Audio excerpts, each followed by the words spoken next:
বর্তমানে বাংলাদেশের ট্রেন্ডিং হামজা চৌধুরী। হামজা চৌধুরী এসেছে, তার মানে বাংলাদেশ কি বিশ্বকাপে কোয়ালিফাই করে ফেলবে? বিষয়টা কিন্তু মোটেও এমন না। হামজা চৌধুরী একার পক্ষে বাংলাদেশকে কি ভালো কোনো কিছু বয়ে আনা দেওয়া সম্ভব হবে?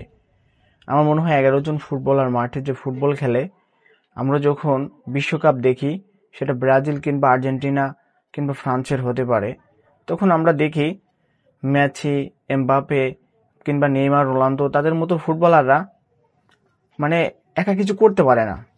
কেননা সঠিক পাস দিতে হয় তাদেরকে, সঠিকভাবে তাদের সাথেও কিন্তু পরিশ্রম করতে হয় অন্যান্য ফুটবলারদের। যদি টাইমিংটা ঠিক না হয় তাহলে কিন্তু গোল করাটা ইম্পসিবল।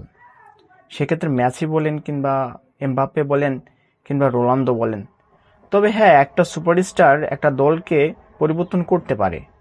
তবে আমাদের টার্গেট 2030 বিশ্বকাপে চান্স পাওয়া। সেটা বাংলাদেশের ফুটবল একটা স্বপ্নের মতো হবে।